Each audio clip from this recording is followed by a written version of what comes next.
billahil ghurur. Kamu jangan tertipu dengan kehidupan dunia. Makanya saya itu orang yang paling fanatik sujud. Kalau suwun jenengan sing sujud.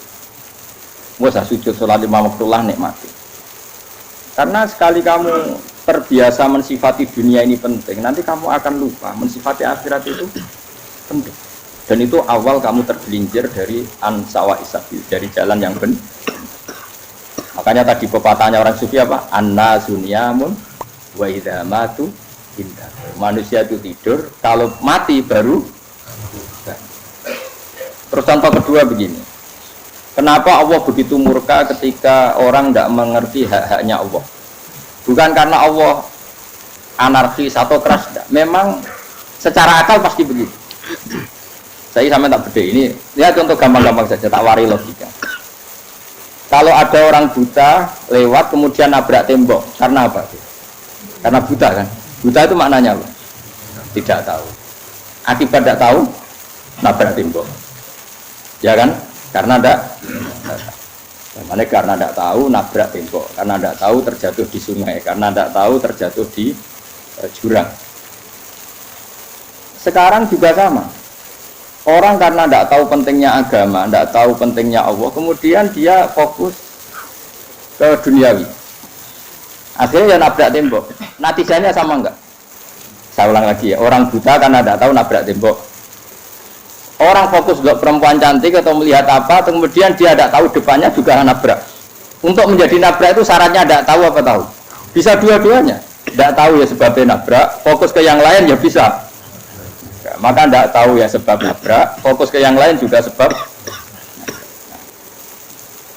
Nah mata kita, hati kita ini sudah dipenuhi hal-hal yang tidak penting, sehingga kita lupa dari hal yang penting. Kayak tadi kita mau minum kopi saja, fokus sampai meninggalkan anak main sampai jauh.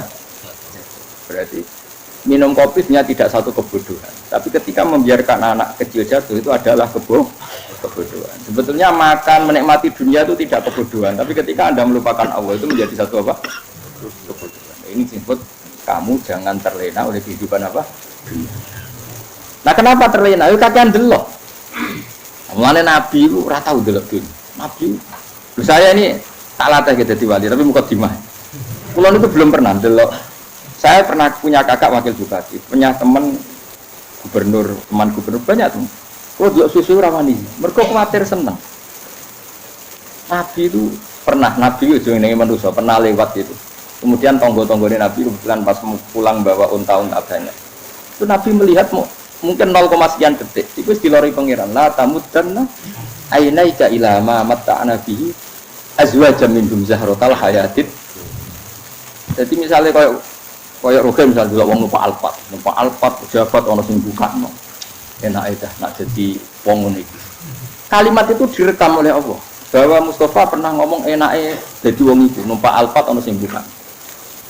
Tapi dia tetap kirim. Sehingga nanti di akhirat kalimat itu direkam misalnya nanti ternyata yang numpak alpat misalnya nyuwun sewu misalnya numpak alpat tadi tetap di neraka, kamu ya ikut di neraka. Karena dia menikmati alpat lali akhirat, kowe yo ngangen-angen kepengen seperti itu. Maka poinnya sama. Kalau pun rokok bareng. Terus ada orang sujud di musola, melarat sujud. Kowe tidak pernah enak itu wong iku. Padahal sujud itu yang menjadi orang masuk surga. Terus kowe ditakoki ning akhirat. Kowe tahu angen-angen dadi wong sujud mboten ate. Tapi dia tahu angen-angen mewah nate. Yes, seneng ono kira-kira gitu. Lha iku latara undal pas kowe roh ilmu yakin pas wae mlebu neraka. Iki mulane tak ajari dini kiat-kiat supaya kira mlebu. Makanya latih melihat dunia gue juga kesuwen. Misalnya di konco jadi pejabat. Kalau nanti di keluarga pejabat sampai sekarang pun saya sering punya teman. Buat nanti kalau supaya melihat bahwa dia pejabat. Karena saya takut dosa. Saya melihat dia seorang mukmin yang sujud, yang sholat. Saya bodoh sekali kalau melihat dia pejabat. Karena itu tidak ada artinya di akhirat. Saya sampai sekarang yang saya melihat presiden orang yang mukmin, sehingga saya harus hormat. Saya melihat bupati orang yang mukmin, sehingga saya harus hormat. Melihat sampean ini wong sing mukmin, malah gue jalalan bareng ini sudah mukmin plus. Jadi rasa tiga kartu pinter gue jalalan. Jalalan budul bisa gaya bisa. Budul ora ono maknane. Oh, anu kaangger wong iso maca kitab apa? Gundu. Jos lah. Jadi saya ulang lagi ya. Makanya saya itu nanti kalau sampean alim sudah kayak saya, itu pasti nggak kagum sama sahabat. Sahabat itu, apalagi Rasulullah ya tentu. Sahabat dulu aja yang gampang ditiru. Sayyidina Umar ketika ditusuk oleh siapa? Abu Lu'lu' siapa? Al-Majusi. Abu Lu'lu' itu seorang Majusi. Dan Umar itu orang pendendam. Dia orang pendendam. Tapi tentu karena dia orang baik, ya pendendamnya hal-hal yang baik. Coba kalau kamu ditusuk orang itu dendam nggak? Kira-kira sebagai manusia kan dendam. Itu tanyanya begini sama yang dia taruh sekarang orang dekatnya. Yang bunuh saya tadi siapa? Oh itu Abu Lu'lu' Al-Majusi, Hulamul Muhirah. Dia budaknya Muhirah. Majusi, iya ya Umar. Dia sudah mau mati. Itu ngertikan gini, sama siapa otaknya? Alhamdulillahilladzi lam yaj'al maniyati biyadi rajulin sajadalaka sajdah yuhajuni biya yaumal qiyamah. Ya Allah, terima kasih sekali ya Allah. Engkau mentakdirkan saya dibunuh oleh orang yang enggak pernah sujud. Kalau saja dia pernah sujud, maka dia berhak menuntut saya dengan sujudnya untuk masuk surga.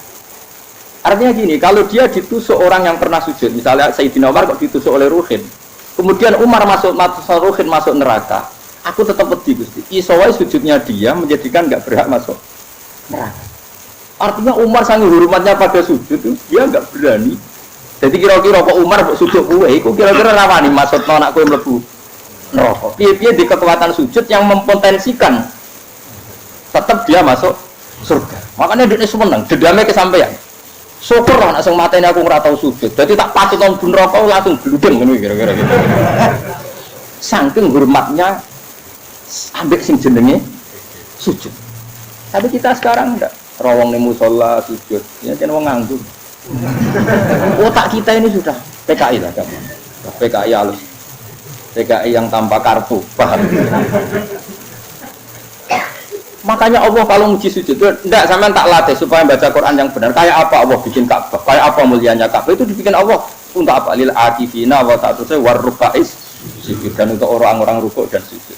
Ketika Allah menurunkan rezeki di bumi dan di langit, itu perhitungannya Allah masih itu asli.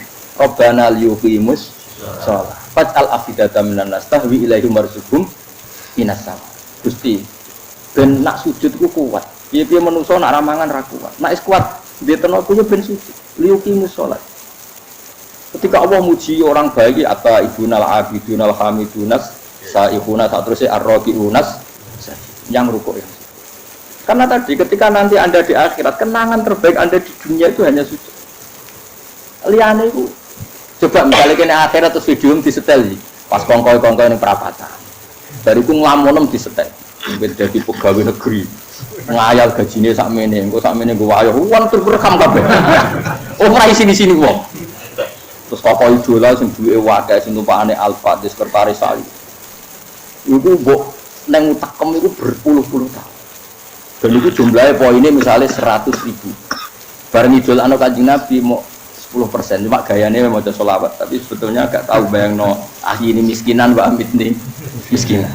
Gayanya mau sholawat, tapi pakai orang tahu pengen melarat koyok. Yes. Itu direkam. Makanya dari Habib-Habib sing alim-alim ini, almar'u ma'aman ahabba, hada tarhib wa tarhib. Kita ini kan sering dimotivasi mubalik itu kan saya naik dhewe nang. Awas pokok seneng Nabi Suwarto. Dari Habib-Habib sing alim nak ngritik, masalahnya dhewe mu almar'u ma'aman ahabba. Wong dibarno wong sing disenengi. Apa kamu bisa menjamin seneng Nabi saudure seneng wong-wong itu? Jangan-jangan kita lebih berkeinginan seperti orang tertentu yang kaya raya, yang terkenal, yang hebat. Meskipun kowe oleh sana muni seneng Kanjeng Nabi. Jangan-jangan status cinta kita terbukti ke orang itu. Iya toh, misalnya gambarnya pasang neng kamar, wah, partai, uang, kuasa. Terus, kue nyumbang masjid nyon sewu mau saya ketahui, tapi bareng nyumbang untuk kemenangan orang itu 10 juta. Nyebut uang itu 1 hari 100 kali, nyebut Nabi bedak sholat. Warung tutup, dipoling mbak malaikat, disurvei buat dipoling orang pokoknya. Dengan cara begini, status senangnya orang ini ke siapa? Ya, ono pengajian sholawatan nyumbang 50.000, nanggo pemenangan Habis sudah diundang hayya ala sholah melaku ngenteni komat. Tapi nak diundang acara kampanye teko ngarep durunge 2 jam. Dari sekian di polling, terus kadar cintamu ke siapa coba? Dari sekian indikator misalnya cara polling. Jangan-jangan diputuskan lebih senang ke itu. Ya sudah almarhum aman. Apa? Makanya kata orang-orang alim almarhum apa? Orang itu terserah disenangi. Masalahnya kita tidak ada jaminan lebih senang Nabi. Ya orang ada jaminan. Saya aman misalnya. Hitung lah hitung dewi-dewi. Rasa menang terus kok begitu. So wis kadung terus, so wis kadung. Makanya Sufyan Ats-Tsauri itu jadi wali ku bangsa mergo ibadah akeh mboten. Sufyan Ats-Tsauri gurunya Imam Syafi'i. Jadi wali itu sederhana. Sama tak ceritanya orang-orang jadi wali dengan cara yang sederhana. Tapi kan niru copy paste ya, artinya orang apa ya, KW lah. Kalau niru enggak apa-apa, tapi KW kebaikan. Sufyan Ats-Tsauri itu ditanya, "Kenapa kamu sedekat itu sama Allah dan Anda keramat?" Jadi resepnya begini, Pak. Saya itu belum pernah ke masjid nunggu adzan. Paling enggak setengah jam, 1 jam sebelum adzan itu saya sudah ada ke masjid. Ditanya, kenapa begitu? Ketoknya kok kawula sing elek, moro ngenteni diceluk. Terus ngerti nak waya yak mono kok Allah nyeluk. Misalnya saya punya candalem atau saya punya karyawan, tiap jam 8 itu buka toko. Nah, bayangno itu juga. Saya punya karyawan tiap jam 8 tugasnya buka. Selalu buka tokonya ngenteni tak panggil. Rohen, toko buka, siap. Tapi besok yang mana lagi? Jam 8 buka, siap. Tiap hari gitu, kira-kira ngedarani karena itu goblok apa sopan? Kira-kira, gak jawab deh. Goblok kritik jauh, Nah, Sufyan Ats-Tsauri tidak mau gitu, harus ngerti nak Allah yang mana wayai manggil. Jadi yang terjemah lu harus nengok. Jadi nak Allah, hayya ala sholah pun gitu. Hayya ala sholah pun penting mereka. Itu sudah jadi wali. Oh itu saya buat tiru tapi kawin, gak masalah. Tapi ini kan resep, no? Memang kalau gak kira-kira. Ono karyawan tiap jam 8 kan buka toko. Selalu marane ngenteni di pagi. Jadi wali dulu tuh punya cara muamalah sama Allah tuh luar biasa. Ya ora usah mbok tiru terus kemen dadi wali wis ra iso kadung salah. Biasa wae. Aku lah nganti saiki ya biasa wae. Aku mau masjid ngenteni mekumat ya biasa wae. Tapi aku kan iso dadi wali lewat jalur liya lah aku ya. Jalurku kan akeh. Mulang ya mari wali, sabar ning coba ya mari wali. Jane ana jalur, pikir ya mari wali kan. Tapi kan loro, pikir loro. Jadi Imam Adil ya wali, dia bojo judes itu wali, masyhur. Ana wali ku barokah di bojo judes. Iki ya jalur dadi wali. Wah, lebih ngeri lagi. Ngeri tenang, nanti akhirat dijak wedi. Jadi anak jatuh apa kan? Para suami takut istri silakan baris sing wis baris sing wedok. Pak rene lho cepet mororo. Wong ngerti bojo kegawangan ini akhirat bahaya, you know. Yes. Bahaya ngerti bojo nganti kegawan apa? Masyhur jadi cerita-cerita wali wis biasa ulang lagi ya. Latih, meskipun dari kecil latih. Makanya kamu tahu kenapa Quran itu kalau ngendikan sujud kayak gitu spesial. Balillah fa'bud wa kum minas syakirin. Jadi meskipun kita di dunia umumnya orang saya makan, saya minum. Saya juga punya istri, punya keluarga, punya apa. Tapi saya belum pernah melihat anak saya itu sebagai anak saya. Saya kalau melihat anak saya ini teman sujud saya, nanti yang meneruskan sujud saya. Saya tenan kulon bolak-balik ditanya istri saya dan agak-agak marah. Terus Pak, kenapa kamu hormat sama anak sampai gitu? Kalau nanti manja gimana? Kalau terlalu manja, saya bilang itu udah anak saya. Itu nanti yang meneruskan sujud saya, meneruskan rukuk saya. Saya nanti pasti mati. Dan saya butuh di bumi selalu ada yang sujud sama Allah. Dan itu yang paling dalam otoritas saya itu anak saya. Orang lain itu tidak dalam otoritas saya. Jika kita melihat anak itu ini penerus sujud saya, penerus rukuk saya. Kita enggak sudah duniawi sekali. Rumah tanah, anak tua ben di rumah. Kapitalistik. PKI lah pikirannya yang Cina yang ngono. Fasek-fasek neng dalan yang ngono. Kowe nggo jalalan ngalor itu percaya kayak ngene. Jadi dulu itu kalau para nabi donga fahab limil ladunka waliya yarithuni wa yarithu min ali Yakub, seorang turunan yang meneruskan tradisi sujud, tradisi.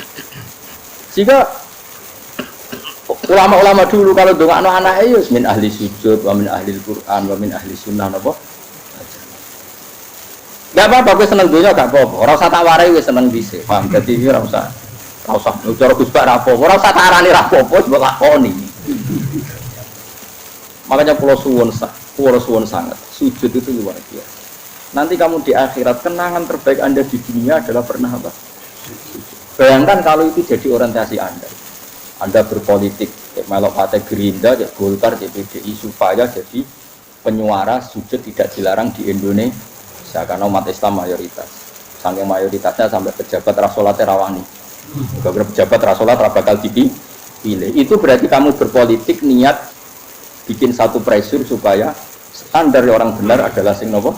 Sujud itu ya benar. Kok yang kaya kerja biar bisa beli tanah untuk masjid, yang orang miskin ikut menopang supaya masjid itu berdiri. Semuanya orientasinya menuju apa?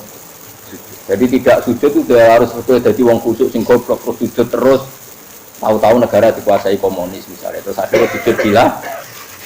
Termasuk menciptakan satu suasana Islami di negara ini juga berarti menciptakan keberlangsungan sujud. Karena dengan suasana Islami berarti sujud tidak dilarang bahkan dianjur dan sebagainya. Ini penting saya katakan karena kalau tidak diingatkan rupa. Nabi itu pernah punya anak dalam. Anak dalam itu setelah mau boyong terus santri itu ditanya, kamu minta apa sama saya? Ya Rasul kasih waktu 1-2 hari mau saya pikir. Karena yang menanyakan orang yang Sayyidul Awwalin wal Akhirin setelah sekian 2 hari, minta apa kamu? Jalur Anda gak tanggung-tanggung. As'aluka murafaqataka fil jannah. Saya minta jadi temanmu di surga. Orang kaget tuh. Kok kalian diwarai wong? Betul terjemah. Kok namanya diwarai wong? Tidak ada ya. Kenapa kamu minta itu? Kata tadi, kalau saya minta dunia itu nanti zailah. Dunia itu pasti hilang, faniyah pasti hilang. Maka yang abadi adalah saya jadi temanmu di surga. Tapi apa kata Rasulullah jawab? Fa'inni ala nafsika bikasrotis sujud. Ya sudah kamu bantu saya, kamu memperbanyak. Kayak apa? Tapi pun mintanya fa'inni ala nafsika bikasrotis. Saya bantu untuk menolong diri kamu memperbanyak apa? Makanya di pertama surat turun itu ada wasjud, kamu bersujud dan kemudian mendekatlah kepada Allah. Tapi sekarang enggak, karena kita kena hijab duniawi, mitra penting, semuanya penting dan semuanya penting itu makna di hati kamu adalah khadzun. Bahkan ngidolakno kiai perkara khadzun nafsu, kowe nak dadi kiai gede. Wah, teko ditolak al-badru. Wale napu pidato MC ini muni Saiful Fadilah wal Karomah, mbah sak ngene MC. Baru disangoni dihormat. Tekan muji ulama wae dari segi dunia. Ya, baru iso wayo akeh macam-macam. Utek nek saya elek, tekan muji ulama wis dari segi. Makanya saya ini termasuk ulama, kalau kan saya ngebris biasa. Kalau jarang kerso di panggungnya, seneng dulu. Supaya semua ulama udah dipandang secara apa? Dunia. Saya sampai sekarang di sana kalau biasa. Teng pasar gitu biasa. Kalau marung teng pasar mangan gitu biasa. Nak seneng kulo ben atas nama wong alim karena apa? Kalau kita terlalu menikmati dunia, lama-lama orang seneng ulama juga dari sisi dunia. Keren, jadi kiai toko disualami dicucupi munggah. Ya enggak apa-apa itu enggak dosa, tapi takut saya elek-elek ini kejolakno perkara duniawi, sonya itu lho. Dadi ngene tak pikir teko ngaji bar wis warmu paham karemu ora karep. Mulang ngarep ngaji karemu. Mesti rugi gue ya, aku tenang aja aku. Dan orang itu latihan ikhlas, kenapa? Latihan. Gue kadang gitu protes yang dia. Gus, jangan sekali-kali nak tidak tak derek nus ke umum. Aku tuh tidak mengharamkan itu, mana kalau dereng tua. Dereng haji malah turun, topa meneh. Jalan era roh, dereng kiai malah nyala. Harusnya tahu tak mendarat nang kota, akan sepeda motor kan ternon ning gone Malibu. Jalan itu tak malah jalan neraka. Ya lho kenting. Jalan akhirat cara rodonya ra ros. Dan aku wong iso urip. Jalan dunia ora ros, jalan akhirat ora mbok ro iku opo. Repot. Jadi kenapa saya tidak mau, bukannya menolak, saya senang kalau kiai-kiai terhormat, senang sekali. Saya senang kalau ada ulama dihormati, karena supaya jadi tradisi ulama itu terhormat. Tapi jangan semua ulama mau dihormati, nanti lama-lama jadi siklus. tekan mencintai kiai saja karena fasilitas.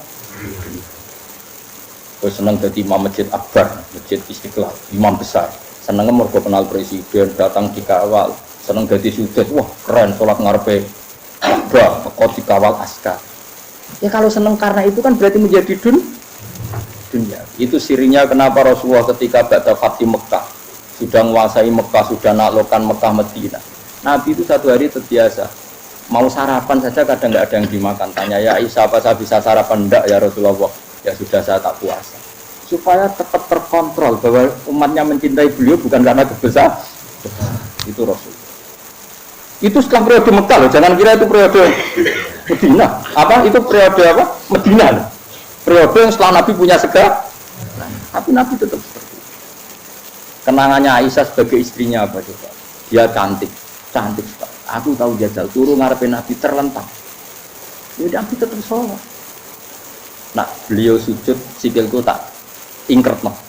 Nah beliau ngadeg tak lonjoro meneh. Jadi Aisyah wa ana muqtaridotun bene adi turu terlentang. Jadi cara ya sudah terlentang. Nabi nak sholat suwi dia tetap sholat. Tapi di bojo ayu orang ora sholat. Bojo elek ora sholat. Bojo elek menjunub menawa. Sekali ora kena go contoh. Kasus itu wong kasus. Kowe di bojo ayu prawan turu karepku siksa salat ora bos misale lho. Pemene wong jegoten wae ta mbok. Mustafa kalau orang nyek jegoten liyane ora salah gitu. Mergo nang nyek wong akeh dosa, nang nyek wong sitok ora. Misale dosa tak hitung mau ke sore. Aku nyek dosa sitok, mulang ganjarane 10, cek susu piro. Sarflet orang dagang iki. Badi. Iku ana adene ra ikhlas. Ora ra ikhlas aku ya ra ikhlas ilmuku, malah lara. Malah rokok ben teluas sebenarnya. Makanya ini dipikir ya, saya ulang lagi harus dipikir secara matang-matang bahwa kita tidak boleh terlena oleh kehidupan dunia. Menjadi bodoh kan Anda minum teh, kemudian anak Anda jatuh di pinggir Anda. Paham? Nah, sekarang menyangkut mukjizat. Ini masih tentang ayat ini, nanti sampean tahu logikanya. Tak beda, tidak jawab satu-satu aja. Karena iman sarannya harus tahu. Fa'lam itu tahu. Fa'lam annahu la ilaha. Ketika sekarang telur, saya memberitahu misalnya, Ben, telur ini sudah dipitik, cara kowe mungkin tor. Ayo jawab satu-satu. Mungkin kan? Tapi pertanyaannya, saat telur menjadi pitik kemudian mungkin, dan ayam ini bisa terbang, bisa selingkuh, bisa punya anak turun, itu menjadi mungkin itu kan kamu pun tidak ikut menciptakan. Ikut nggak kamu menciptakan telur menjadi ayam? Tidak kan? Kan di luar kudrah kamu, di luar kemampuan kamu. Tapi kamu bilang itu mungkin. Ada onta yang buting, yang sudah hamil sudah. Kamu bilang nanti onta ini mau punya anak dan anaknya nanti bisa jalan seperti induknya. Kamu katakan apa? Mungkin. Tapi saat Anda katakan mungkin, Anda ikut menciptakan enggak? Enggak kan? Tetap itu kudrahnya Allah. Tetap itu. Maka para nabi itu tidak tahu bedanya antara onta yang keluar dari indukannya dan keluar dari batu. Itu syaratnya jadi nabi, syaratnya jadi wali. Nah, saya kira ono nabi. Makanya Nabi Soleh ditakoki, bukti nak kudrah pangeran itu. Lah kamu minta apa kata Nabi Soleh? Silahkan ada onta keluar dari batu itu. Nabi Soleh bisa. Ya tenan terus onta keluar dari batu. Terus kaumnya gawok. Wah kok hebat tenan onta metu ke batu. Jadi Nabi Soleh, ya padha karo onta lahir kok indukane. Bedane apa? Ya beda. Lah bedane apa? Metu ke watu kok ora melok gawe. Metu ke indukane ya ora melok gawe. Bedane apa? Tapi tak kamu kena hijab, kamu niku ana bedane. Cara nabi-nabi ora roh bedane. Aku lo termasuk warasatul anbiya, ya ora roh bedane cara. Waras utek kulo niku waras. Lho lha yo misale kowe cara iman seperti itu, yakin dadi wali. Wes sama amatir-amatir lah, wali swasta lah, pokoknya wis dadi wali. Jadi manusia itu lucu, sesuatu yang dia pun tidak bisa, itu sok bedakno. Kalau telur menjadi ayam mungkin. Sapi keluar dari indukan mungkin, biji padi menjadi padi besar mungkin, tapi nak watu kok jadi biji padi mukhal. Lu saat yang dikatakan mungkin itu apakah manusia ikut memberi?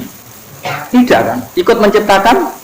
Harusnya kan tetap bilang, yo aku menyaksikan itu karena ada kekuatan X yang menciptakan itu. Harusnya dia kalau mau konsisten kan, saya tidak bisa menciptakan telur jadi ayam, tapi ada kekuatan lain yang menciptakan, dan saya tidak bisa.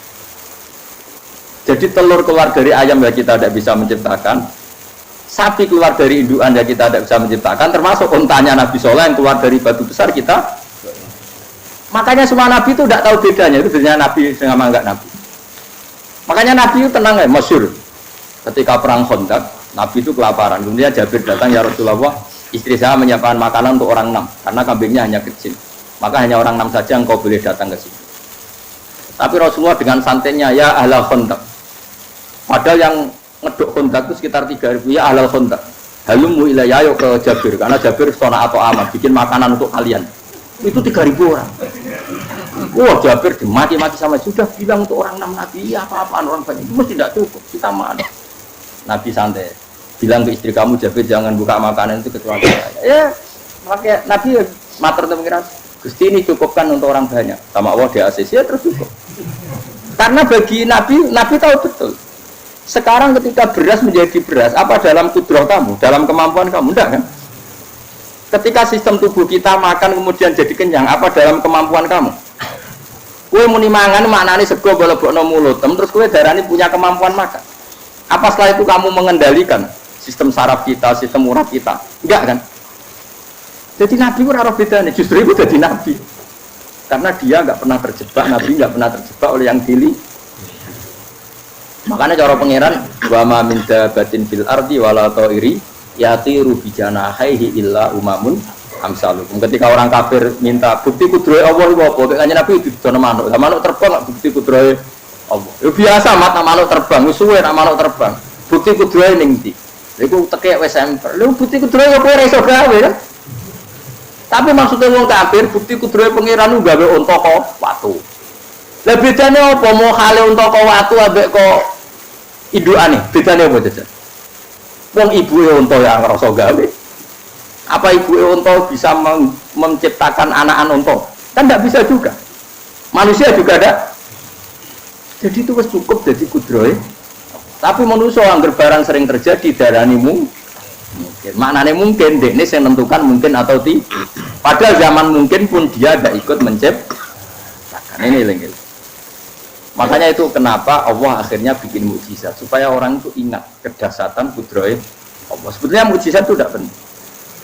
Maksudnya tidak penting tadi untuk iman sebetulnya tidak perlu mukjizat. Makanya ketika Rasulullah SAW ingin nuruti mukjizat yang diminta orang kafir, Allah malah ngelingno inna fi khalqis samawati wal ardi wa ikhtilafil laili wan nar. Sajane ana langit, bumi, ada lautan, ada apa itu sudah bukti kudrohe.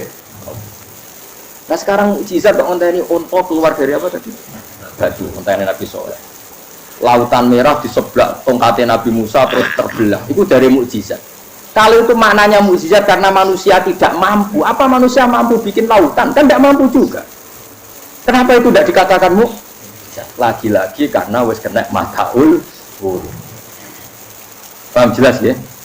Makanya kata Allah, saiki wong ora percaya hari kebangkitan. Alasannya masa manusia jadi tanah menjadi manusia? Memangnya manusia yang sekarang hidup itu dari apa coba? Sehingga nado melok pilek, pilpres, melok dukung mendukung itu memangnya dari apa coba? Dari tanah kan?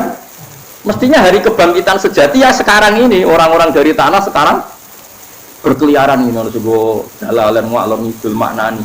Itu ya kok lemah. Kemudian setelah jadi tanah mati, orang engkar, wah ini nggak mungkin jadi manusia lagi. Padahal zaman sekarang jadi manusia itu karena kudrohnya manusia apa karena Allah? Karena Allah. Dan manusia sekarang dari tanah apa enggak? Dari tanah. Harusnya ya berpikir seperti itu. Kalau kudrohnya Allah bisa menjadikan manusia sebanyak ini dari tanah, tentu Allah tetap mampu nanti setelah jadi tanah menjadi manusia. Itu malah kula nu wedi urip nggih wedi tenan. Karena tadi dari hidup menjadi tidak tahu. Annasamun wa idza matu tidak tahu. Kita semua hanya tidur, setelah mati baru karena baru tersadar. Makanya analogi itu penting, kias itu penting. Ya saya beri contoh berkali-kali, saya menyontohkan. Sampean tak warai hujah ulama. Nanti pasti sampean taslim itu pasti nyerah. Kalau kamu disebut jeleknya oleh orang lain, kamu mangkel enggak?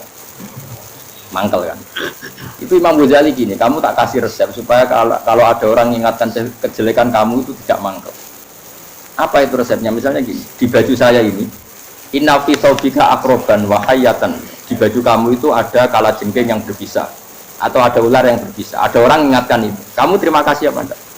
Terima kasih. Karena ada sesuatu yang bahaya di diri kamu, diingatkan, dan karena diingatkan itu Anda terus bisa menghilangkan sesuatu yang bahaya tadi. Sekarang kamu punya sifat hasud, sifat dengki, sifat riya, sifat-sifat yang buruk. Itu sesuatu yang mencelakakan kamu di akhirat. Kemudian ada orang mengingatkan itu, harusnya kan kamu matur nuwun karena sifat yang buruk kamu diingatkan, kemudian kamu berusaha wong diingatkan ada kalajengking yang hanya madorot di badan kamu saja kamu terima kasih. Ini diingatkan ada hasud dengki yang madorotnya dunia akhir, kamu tidak terima kasih. Jadi itu ulama dulu. Jadi kalau bikin hujah itu gampang sekali. Jika ulama dulu kalau berdebat kemudian diingatkan temannya, kalau dia salah misalnya, itu ya tenang saja. Karena mereka cukup punya akal, punya analogi untuk nganggap itu biasa. Kayak diingatkan ada kalajengking di tubuh kamu. Kamu matur nuwun enggak sama ingatkan? Tadi saya ngaji sore, ngaji di sini cerita. Kila itu Imam Ahmad. Itu mudah mereka iman sama Allah dan Rasul. Maka yu'minu billahi wal yaumil akhir falyukrim apa? Jaru. Kalau kamu iman sama Allah dan Rasul maka muliakan tetangga. Itu ada seorang ulama dipanggil tetangganya, ayo ke rumah saya. Setelah sampai, dah pulang saya jadi butuh. Sampai di rumahnya dipanggil lagi. Ke situ lagi, dah pulang lagi saya sampai 3 kali. Itu si ulamanya senyum-senyum santai. Ketika pemuda tadi insaf dan minta maaf, kenapa Pak ulama kamu kok tenang saja? Jawabannya enggak. Kata Rasulullah, saya disuruh hormat tetangga. Saya senang sekali bisa melakukan perintah Rasulullah. Jadi saya nurut kamu itu tidak ada urusannya dengan kamu, karena perintahnya Rasulullah. Nangis pemuda tadi. Kalau kita kan enggak, gengsi dong, giambar. Ini kan kita gayanya mulai sunnah Rasul, tapi uteknya si Agun. Nah kalau kamu sudah gitu, daftar udah diwali, mau KPU-nya oleh nyetujui, mau kapan, raro nanti. Saya ulang lagi, jadi kamu harus terbiasa dengan kias yang diajarkan Quran ya. Jadi ketika bijian jadi pohon besar, itu pun kamu katakan mungkin. Padahal ketika kamu katakan mungkin, kamu pun tidak ikut menumbuhkan bijian jadi pohon asam yang besar. Itu menunjukkan kudrohnya Allah. Artinya sebetulnya kamu hidup semuanya itu hanya menyaksikan kudrohnya